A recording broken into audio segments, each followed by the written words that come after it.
Let me introduce you to our speakers of today. First of all, you will hear from my colleague, Dr. Claire Hetty, who is a Senior Application Specialist for Nanotemper technologies in the UK and Ireland. Then next, you will hear about how Domainex in the UK is using different biophysical techniques for their drug discovery projects. The presenter will be Dr. Jana Wolf. And last, you will hear from Anastasis Perakis from the Netherlands Cancer Institute, how he is using thermal shift assays for fragment-based lead discovery. Now let's get started, and Claire, the floor is yours. Thank you, Paula. So hello, everyone, and thank you for joining us today for Adventures in Drug Discovery, the quest for your best small molecules. Now, firstly, I'm going to take you just on a quick whistle-stop tour to show you how our technologies can help you in your small molecule drug discovery workflows before handing over to our guest speakers for some more in-depth case studies. Now, drug discovery has become increasingly challenging and costly, and despite ever-increasing investment in pharmaceutical research and development, the number of new drugs approved by the US FDA remains low. And the number of new drugs approved per billion US dollars spent on R&D has roughly halved every 9 years. Now, there are several potential different reasons behind this, which include higher regulatory hurdles, that, the low-hanging fruits have all been picked, and that the diseases that we're working on are becoming increasingly complex. So one way to overcome these challenges is with the help of innovation. And recently we've heard a lot about, great innovations in gene editing and gene therapy, in new biologics, immunotherapy, and stem cells. But what about the more traditional field of small molecules? Well, there's also a lot of innovation happening with small molecule development by expanding the chemical and druggable space, and libraries are becoming more and more diverse. So, from planar and linear formats to 3D structures and alternative mechanisms of action. So in addition to the more traditional small molecule compounds, libraries may also now consist of fragments, macrocyclic peptides, encoded libraries, PROTACs, aptamers, among others.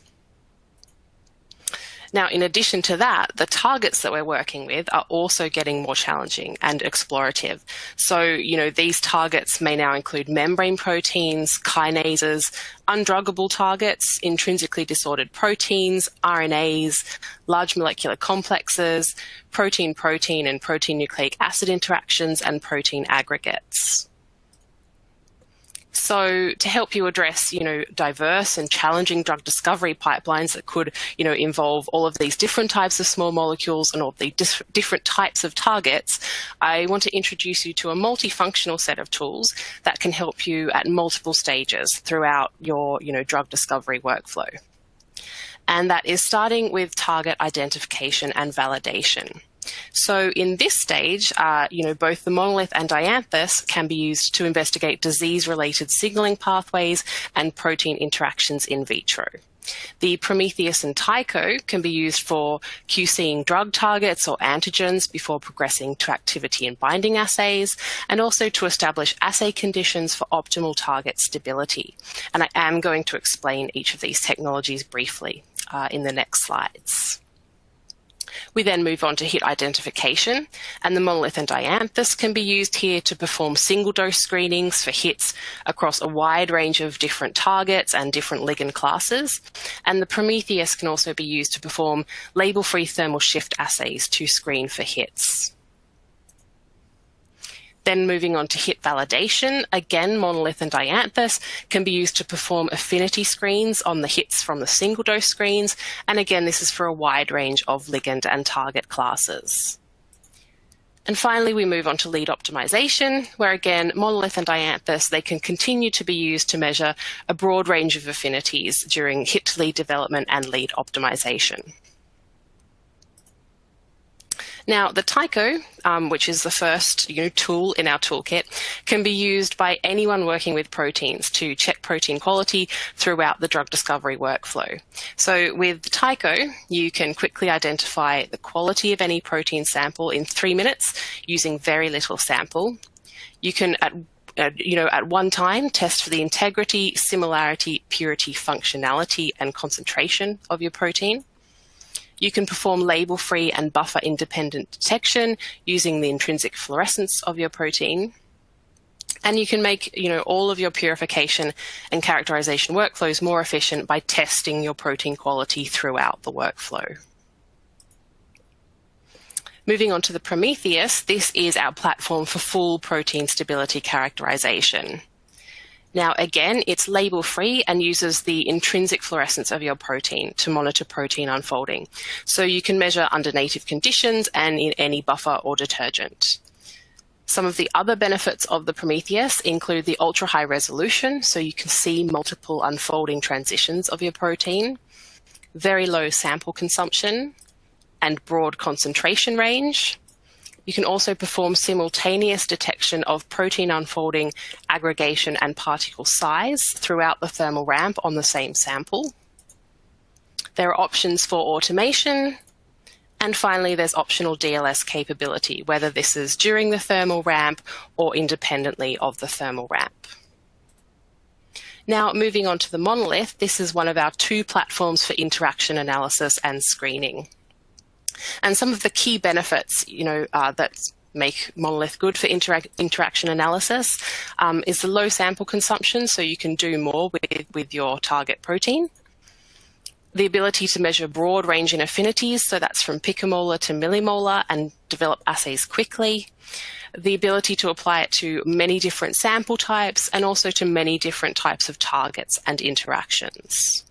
So with the Monolith, we are measuring in solution, so the measurement is also independent of the size and mass of the binding partners. And because we're measuring in solution, we can measure in close to native conditions and there's no immobilization required. Finally, there's very little, so you can work with any buffer that keeps your protein stable, and there's very little maintenance requirements for the Monolith.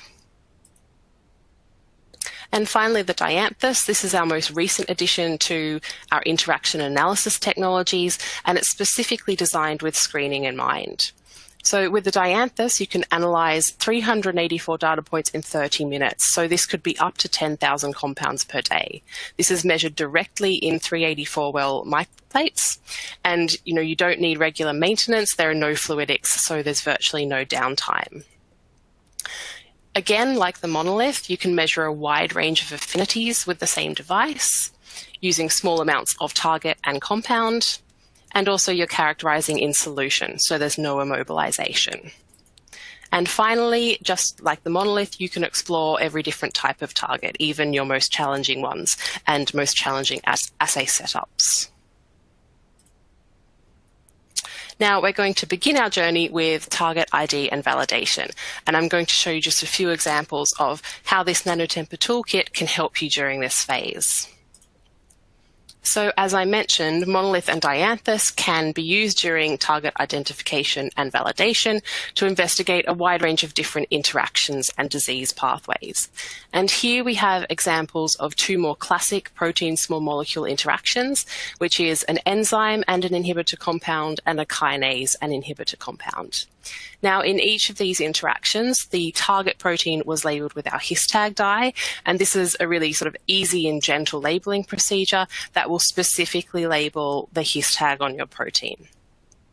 And just, briefly, we can see that for both of these interactions, we have a nice binding curve here with a KD of around 100 nanomolar and very good reproducibility. Now, the Monolith and Dianthus are also well suited to characterizing ternary interactions. So, for example, you could look at a PROTAC interaction. And in this setup, what we would do is first measure the 2 binary interactions. So between the labeled ligase and the PROTAC, and the labeled target protein and the PROTAC. And then we can pre-incubate the PROTAC with a saturating concentration of the labeled target protein and measure the KD against a serial dilution of the ligase. So then by measuring the binary and the ternary KDs, we can then assess the cooperativity value of this interaction. So here we just have one example of a PROTAC interaction. So first what we have is the two binary interactions. So we have a labeled target protein, that's the BRD4-BD2. So this is labeled and the PROTAC is titrated. We then have the interaction with the labeled ubiquitin ligase and the PROTAC. So you can see here, the two binding curves with the KDs for these binary interactions. And then finally, we have the ternary interaction. So we have a preformed complex between the target protein and the PROTAC, and the ligase is titrated. So we have a KD of around 8 nanomolar and a cooperativity value of 77.9. So it's quite easy to set up these ternary interactions. Now, before taking a target protein through the drug discovery workflow, it is, of course, important to confirm its functionality and quality. So in these examples, you can see just how the Prometheus and Tycho can be used to optimize storage and assay conditions. Now, in the first example, what we see are the unfolding curves of a fresh protein, of a fully denatured protein, that's in the purple. So we have fresh in the blue and fully denatured in the purple. We have 50% denatured in the green, and also protein that's gone through freeze-thaw cycles in the yellow. And what we see in the diagram inset is that with increasing amounts of unfolded protein, so as we go from the fresh to the fully denatured, we see that there's a big reduction in the quality of the binding curve to the point where you no longer see binding anymore with a fully denatured protein. So a nice way to confirm that your protein is still active before you actually go on to do other assays. And likewise here, in this second example, the NanoDSF has been used to test different immobilization buffers for a biosensor assay. So you can see here that for pH values lower than 5, the protein becomes completely unfolded. So if you were to, use this as an immobilization buffer, then clearly you would not get a good binding assay because the protein would not be active. So, in this way, you can use NanoDSF to check for protein stability in a range of different buffers. For example, you could also test different DMSO concentrations to help you optimize your assay conditions. And finally, we'll move on to a couple of examples during the stages of hit identification, validation, and lead optimization. Now, during hit identification, as I mentioned, the Prometheus can be used for doing single-dose screening by performing a label-free thermal shift assay. Now, the Prometheus NanoDSF is particularly well suited to studying, even challenging membrane proteins because the measurements can be done label-free and even in the presence of detergents. Now, here we have an example of a thermal shift assay screening compounds against the adenosine A2A receptor. So you can see here the change in thermal stability of the GPCR compared with the DMSO reference in purple. And this is in the presence of detergent as well. Now, during assay development, in this final example, we have Prometheus and Dianthus used at various stages of a fragment screen against sting. So this was work done at Crelux. And we can see firstly, after the construct design and protein production, we can see in assay development that the Prometheus was used here to do buffer optimization to increase the stability of the target protein and also to perform thermal shift assays using the fragments. And this stage took about 1.5 weeks and 250 micrograms of protein.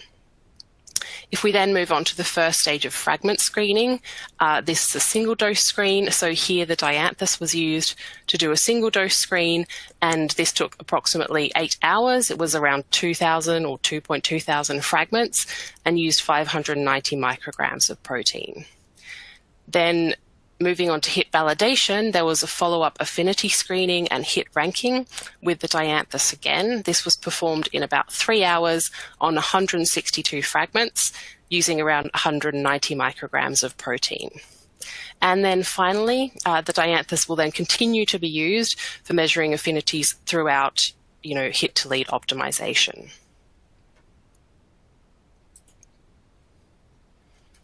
So just to summarize now, this is how the Nanotemper tools can help you to address, all drug discovery challenges in your pipeline. So firstly, these tools offer flexibility. So that's to choose the throughput you need, to do more with small amounts of sample, and to apply different assay setups. They also have a broad applicability. So that allows you to study, a range of different targets with the same device, different concentrations, interactions, and affinities. And finally, these tools are all very intuitive and easy to use with no fluidics or need for cleaning and calibration, which helps you ultimately to find your best small molecules sooner. So thank you for your attention. And if you have any questions about my talk, please enter them in the Q&A and we'll come to them at the end of the session. But for now, I would like to welcome our first guest speaker, Jana Wolf from Domainex. Today, as Claire mentioned, I'd like to talk to you about how we use different biophysical methods in our drug discovery projects. At Domainex, the majority of our fragment of our hit ID projects start off as either fragment or virtual screen. And that is because fragments are very small molecules, usually less than 300 molecular weight. And so we only need to screen a small number of them compared to a typical HDS. And for virtual screening, we can screen millions of compounds computationally using a library that we've created, which only contains actual purchasable compounds to do vet screening. And so from either of those, we typically obtain better chemical starting points, and we also have a significantly lower cost and time compared to HDS. And since the purchase of the Dianthus, we've also been able to implement medium throughput screening using a biophysical method. And so a typical screening cascade will then start off with the primary screen using either of MST, SPR, or a thermal shift assay. We'll then take those hits into orthogonal confirmation using either one or two orthogonal biophysical techniques.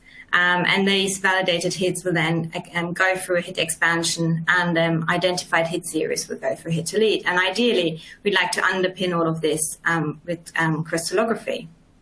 And so today I'd like to take you through an example of a fragment screening cascade and also a short snapshot of a medium throughput screen.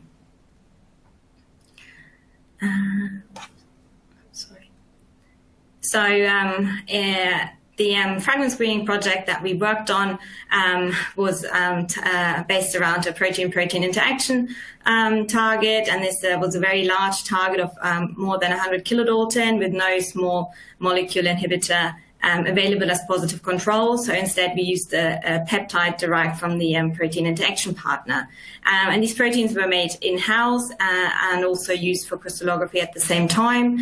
And we used the red NHS second generation dye for labeling. And just to show you on the bottom left, the example of positive control data.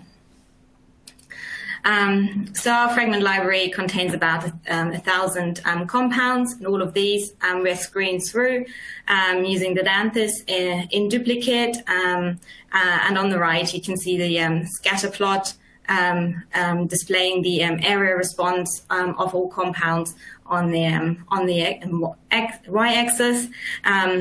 In pink, highlighted is the hit threshold area below the hit threshold for any of the hits. So all the grey compounds are non-binders. All the yellow ones are the positive control, and purple ones are the hits, identified hits, and all the other colors help us to filter out any false positives, so aggregators or any compounds that interfere with the fluorescence. And so we are able to triage false positives out really early on. And from this, we identified 142 initial hits. And all of those went through confirmation to determine the affinity. And here we had a very high confirmation rate, so 10% final hit rate with affinities ranging from 1.5 micromolar to 1.3 millimolar. And just to show you a couple of examples of what these hit data will look like for compounds below 10 micromolar up to compounds of over 100 micromolar affinity. And in our screening cascade using MST, we always include a counter screen against the dye, just to check that none of the compounds we screen through are dye binders, and in fact none of these were in this case. So our 106 hits then went through the orthogonal confirmation process, and here we used both the Prometheus and also SPR-based technique, graded coupled interferometry. And just to show you on this slide, the DSF hits were then also screened in duplicate at a single concentration. And on the scatter plot, you can see in red the DMSO reference, and in green the positive control peptide, and in grey and in black all the MST hits. And then overall, we had about just under 50% of our MST hits also verified via thermal shift. And only 5 of the 100 compounds showed any interference with the fluorescence. So that was very nice to see. And these compounds then were screened at the same time using GCI. And here the challenge for us was to overcome the difficulty of having a very large protein and very small fragments. And so we used a very high immobilization level. But also the GCI is very sensitive compared to regular SPR. And so despite having only small response amplitudes, we've been able to derive excellent kinetics. We also use the rapid kinetic mode, which means at a single concentration, we'll inject the compound for different lengths of time, and that enables us to derive full kinetic parameters. And again, here we just confirmed over 50% of the original Dianthus hits. So just to show you then the Venn diagram of all 3 biophysical techniques, we've been able to go rapidly from primary screen through orthogonal hit confirmation, and actually had 26 hits which confirmed in all 3 technologies, which really build confidence in the hits. And we've been able to classify those into preliminary hit series with very good ligand efficiencies. And from there on, we go into the fragment expansion phase. And here in the first round, we purchased 105 hits across all 3 series and screened them again through both the Dianthus and the GCI. And we were able to validate all 3 series with close analogs. In fact, 70% of the compounds we purchased were, again, identified as binders. And just to show you excellent correlation between both the Dianthus and the GCI data, building further confidence in our compound series. Going forward, we're so confident in both techniques that going forward we will only screen with the Dianthus because it is significantly faster, and so that's an advantage for our client. And using the emergent SAR, we will now continue to follow on with further fragment expansion. And so just to finish off then, I'd like to give you an example of a medium throughput screen and that we've carried out at Domainex. So here the brief was that a client already performed the high throughput screen using thermal shift. And again, it was a protein-protein interaction target, and we needed to confirm these hits or validate these hits using MST.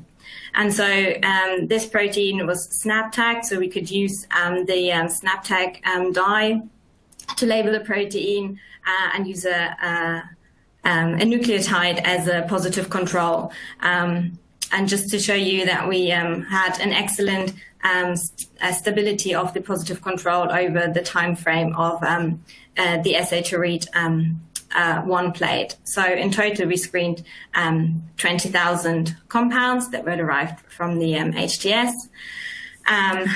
And this was the screening cascade that we carried out. So we screened, again, 20,000 compounds as a single concentration and duplicate. And on the right is just a snapshot of the scatter plot, grayed out all the non-binders in yellow, the positive control in purple, the hits. So in total, we identified about 1,500 binders by MST.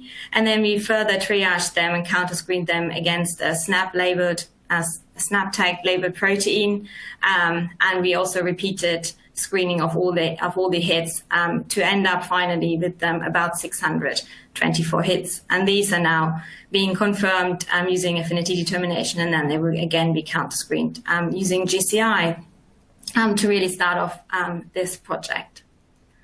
And so just to conclude that at Domainex, biophysics is really at the heart of what we do.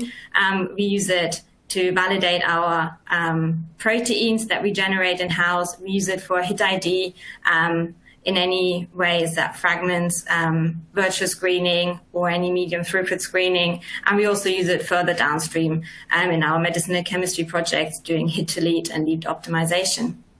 And the emphasis for us is really customization and collaboration with our customers. And with that, I'd like to thank you for your attention. Thank you, Jana.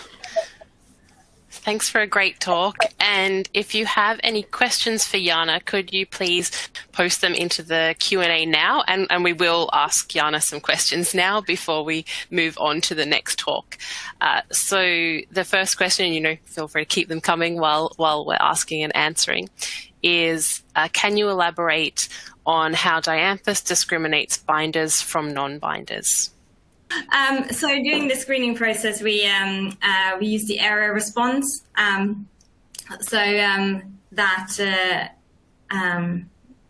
That's basically the whole area will be calculated across the measurement time between your compound and your reference, and that makes it much more robust to identify a compound with a significant signal window compared to the noise of your system. Thank you. And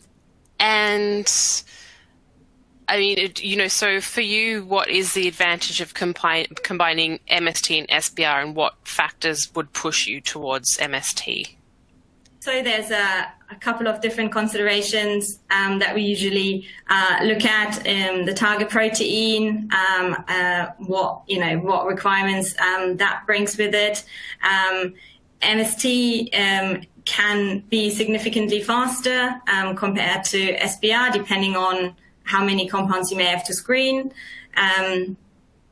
But really, most of the time it is for us which assay gives us the best data. And ideally, we would always like to screen using more than one technique just to really get the best data and have the most confidence in the hits that we get.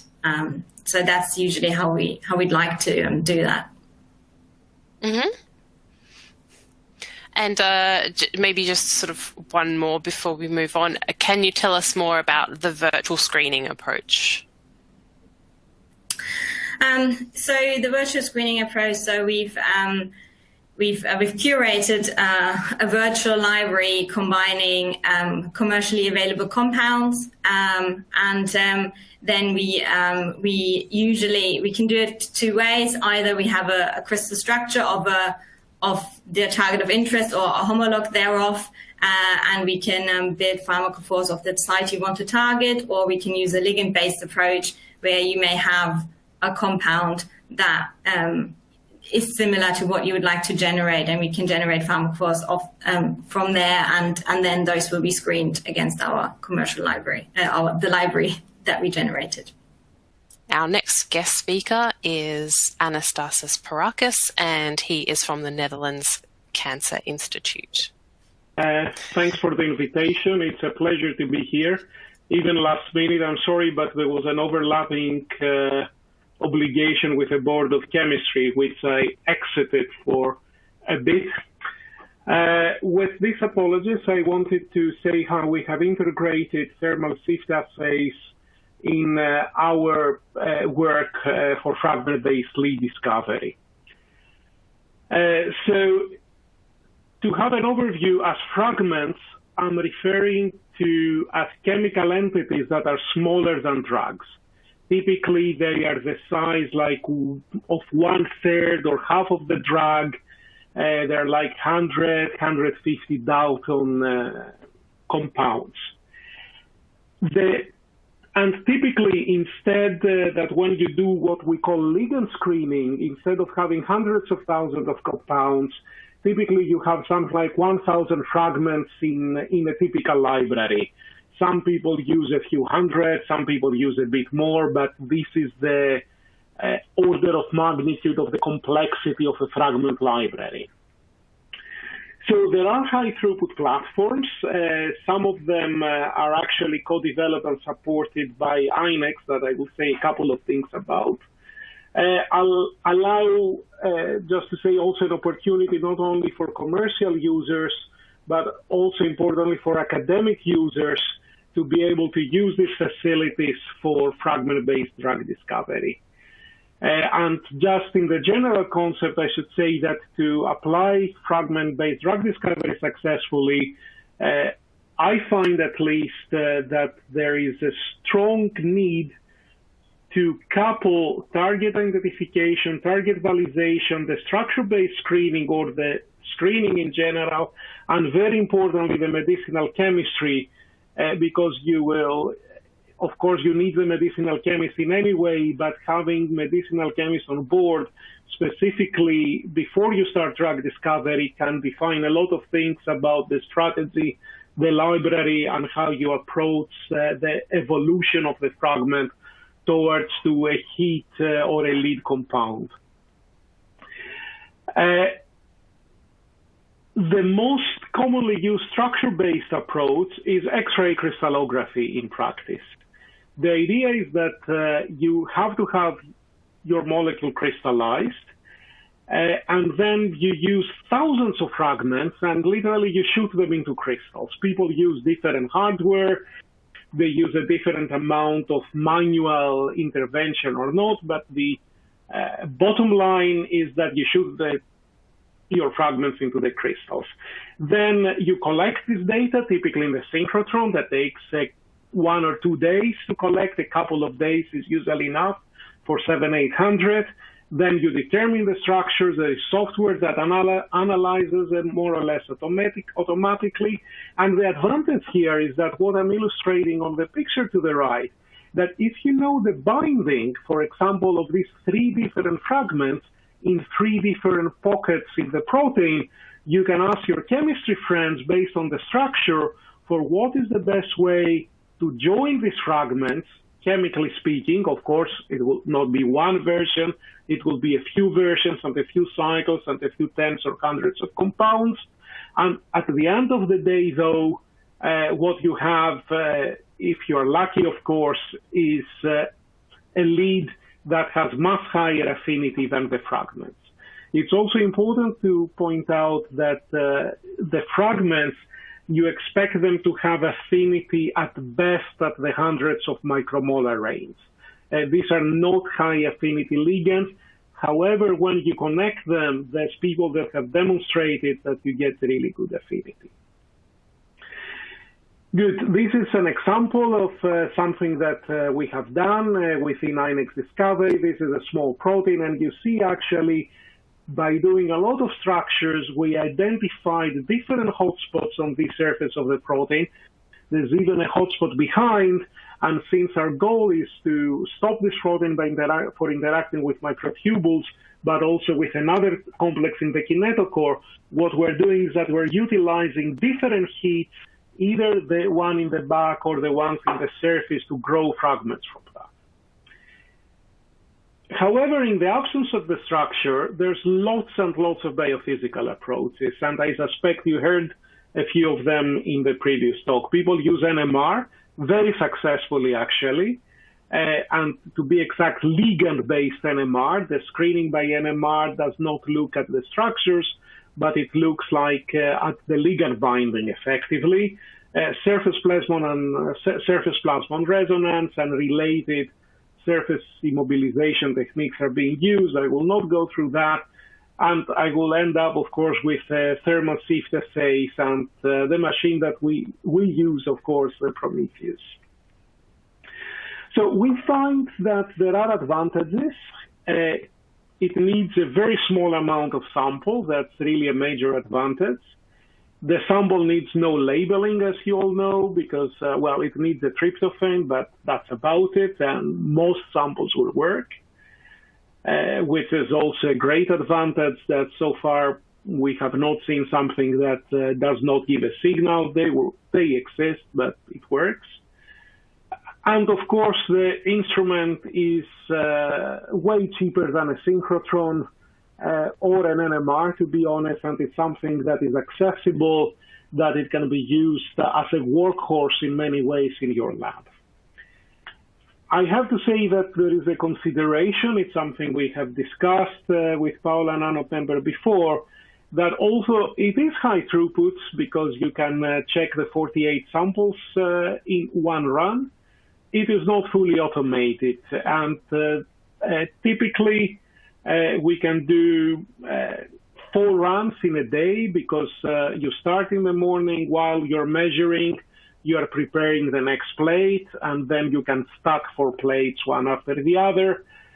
So you can do 200 fragments a day. Typically, if you start on Monday, by Friday, you have screened the library that we use, which is 756 compounds, is the DIS library that's also used for crystallography and NMR screening.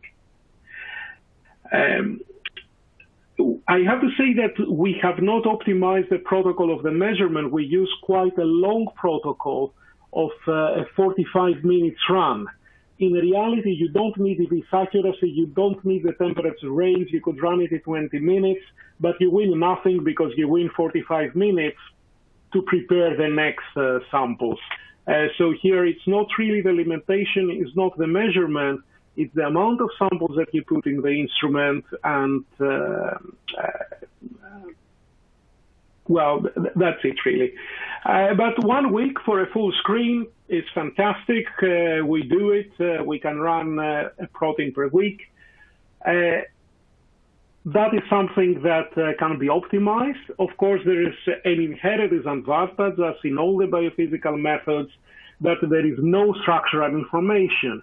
So that means that you cannot see where the fragments join and start connecting, but you can see common chemotypes that come up, and you can try to create ideas of expanding these chemotypes, or take these chemotypes and go to your NMR friends and do protein-based NMR, not ligand-based NMR, to find the binding sites. Or, of course, if you have crystals, you can also do the crystallography. So that was going a bit to my next slide. So it is useful for pre-screening before NMR because it is cheaper and faster. So instead of going and screening 800 compounds in the NMR machine, which is expensive and it takes more than a week in most setups, you can pre-screen things and give prioritize like 100 compounds.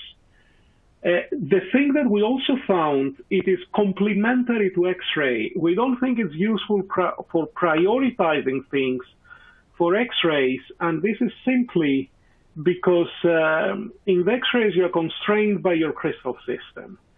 So in a couple of cases that we have compared the hits that we get between NMR, TSA, and X-ray screening, these are not the same hits.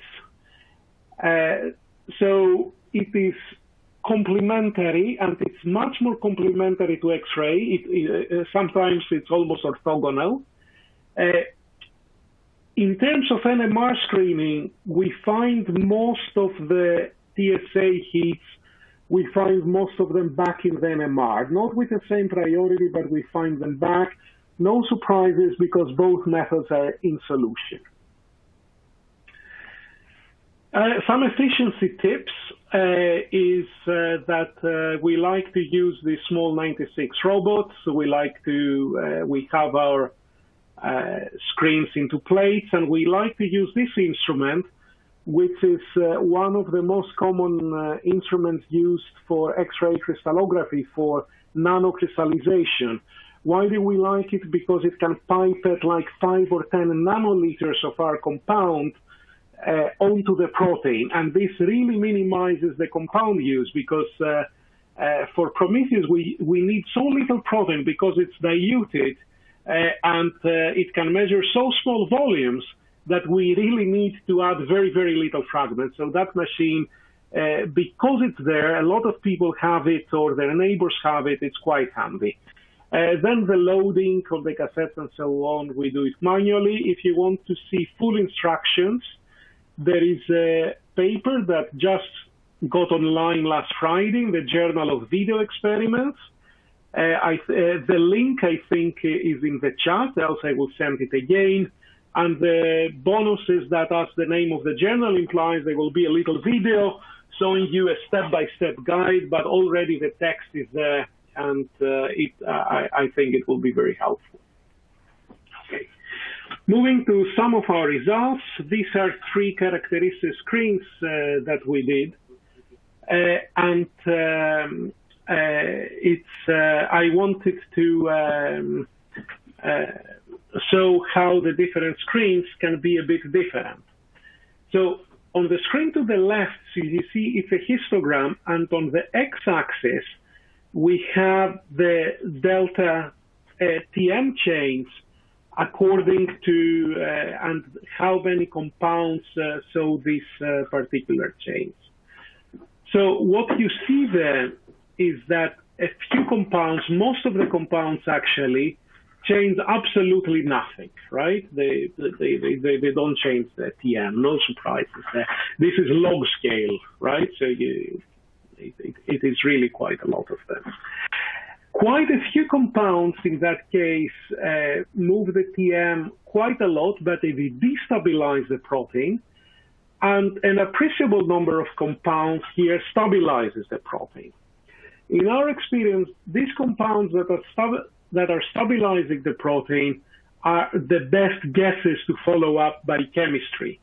And these, we find them back on the X-ray screen, I have to say. Now for another protein from the virus that should not be named, you see that it shows a completely different profile. Most of the compounds show a very small or no really delta TM, but negative. There is not a single compound that really stabilizes that protein. But there are a few compounds that destabilize the protein by 8 to 10 degrees. So interestingly here, these compounds, they also come up in the NMR screen.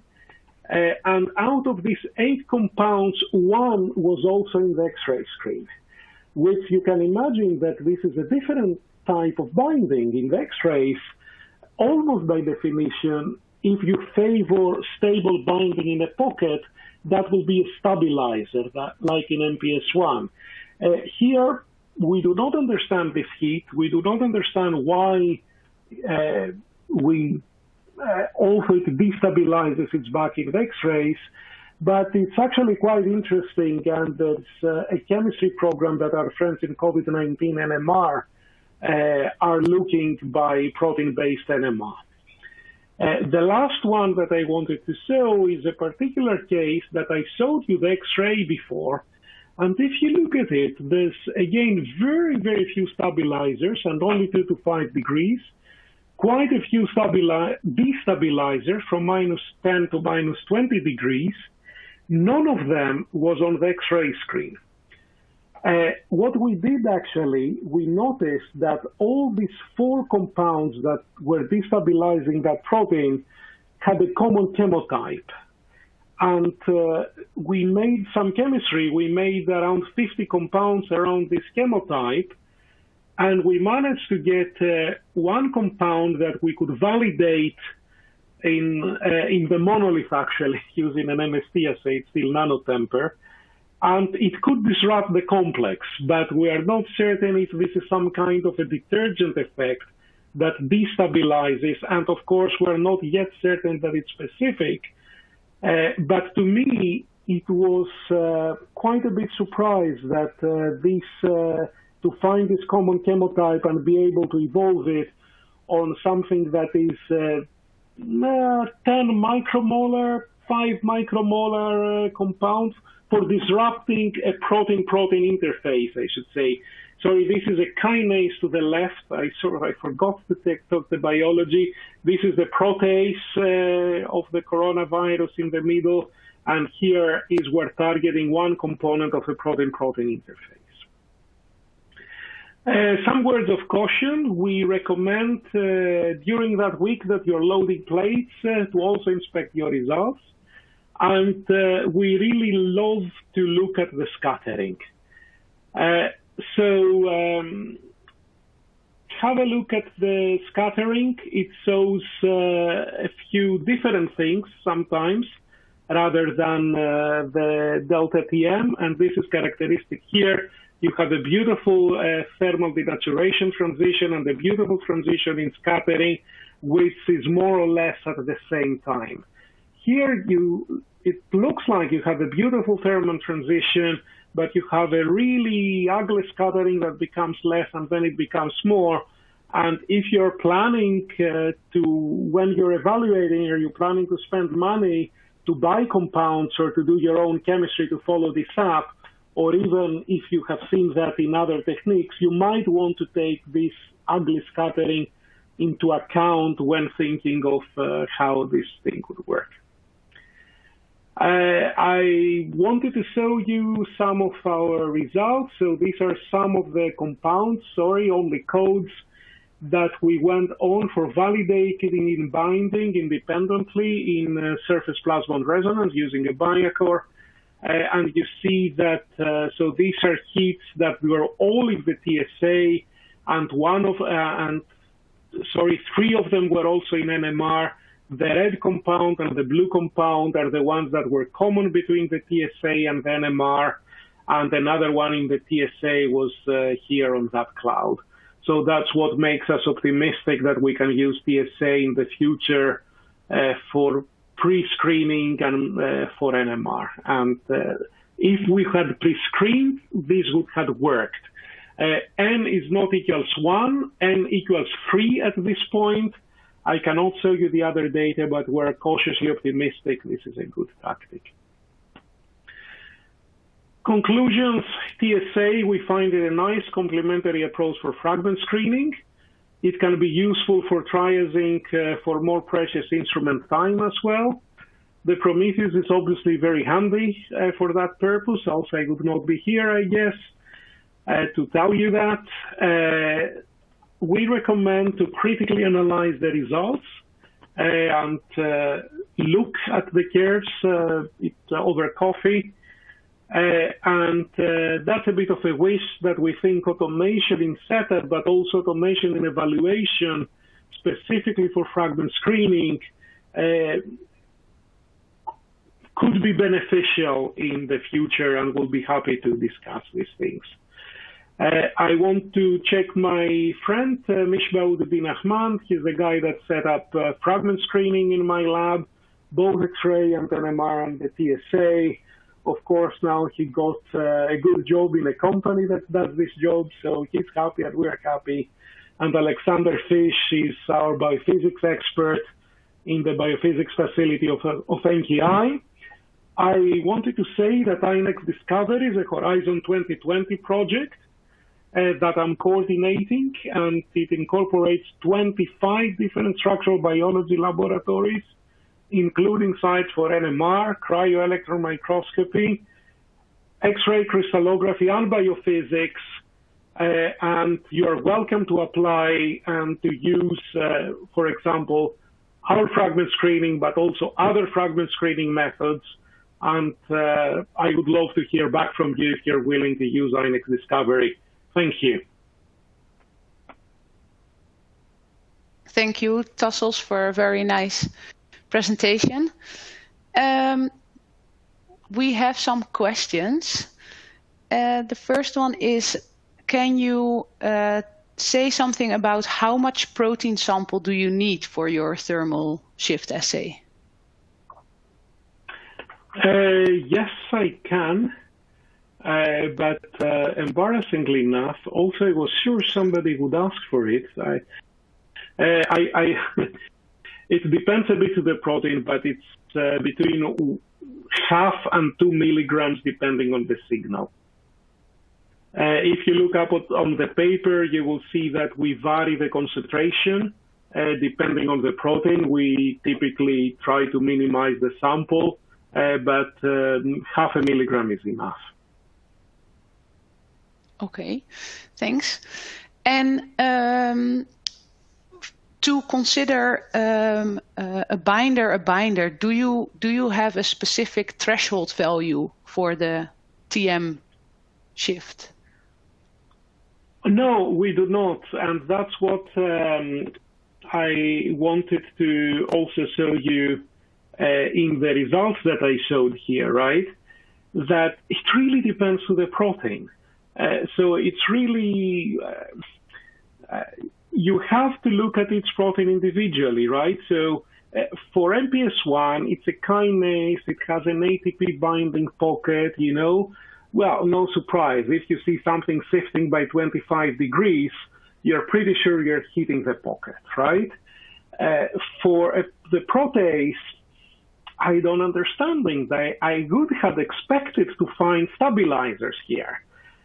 So what do? Either you say nothing happened, and I would have been tempted at the time to ignore the screen because it looked disappointing.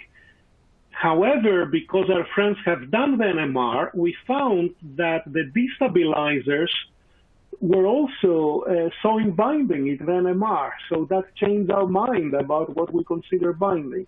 There are people that have much more experience than me on that, I should say, so we're still learning. And from these examples, you see the profiles are different. So. Yeah, that is true. So thank you very much, Tassos. Maybe let's see if Claire and Jana are still around. We do need to wrap up soon because the time is past. Yes? Oh. No, there was a question about the curve of SPR, but it disappeared. Never mind. Maybe, no.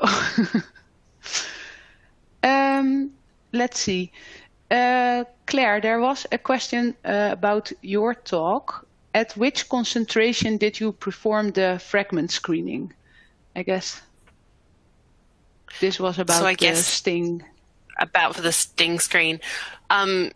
Yeah, I've had a look. Unfortunately, there's no concentration listed on there, so I can't say for absolutely certain right now in that screen what they used. I mean, generally it would be, say, millimolar concentration or high micromolar. I think actually maybe Jana is better placed also to answer more generally about the sorts of concentrations, that you're using for Dianthus screens or for monolith screens.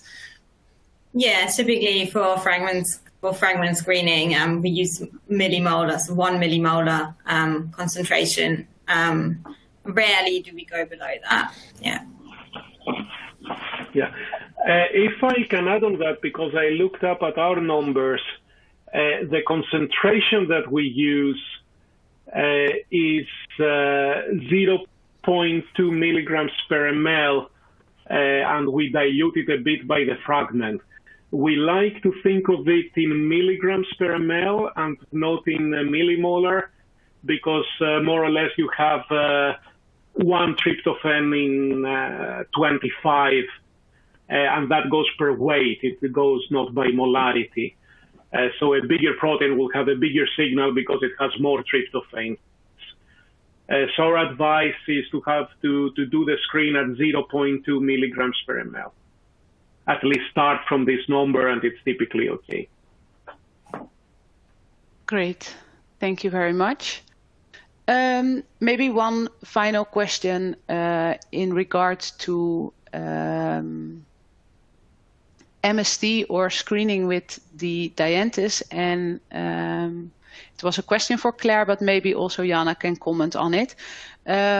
What is the average percentage of ligands that is giving you non-specific binding or autofluorescence? In terms, I'll just quickly comment on the autofluorescence because I think there was specific reference to the 2,000 compounds, and I was just looking at a screen of about 2,500 compounds or fragments rather. 3 of them came out as being autofluorescent. I'm sort of hesitant to put a general percentage on that. Again, I think Jana probably has more experience of seeing different types of libraries, different types of screens. Maybe can comment a bit further on the percentage of quenches and autofluorescent fragments that you're seeing. Yeah, it really can be quite variable. So our fragment library tends to have very few autofluorescers or quenches in there, but it really depends on the compounds that we screen, and it sometimes also depends on where the label may be in comparison to where your compound binds. So yeah, it really did. Most screens will get, a single-digit figure of compounds that will be autofluorescing or less. I mean, we've had screens with none. So it really is quite variable, and it will depend on the library. And I suppose it's worth mentioning also that for the Dianthus in particular, we're using red fluorescence, so the chances of there being autofluorescence are generally lower than, say, if we were using UV fluorescence. Well, thank you. I think it's time to wrap it up. So I would like to thank again the speakers of today. I think it was very interesting to hear both of your experiences in drug discovery projects.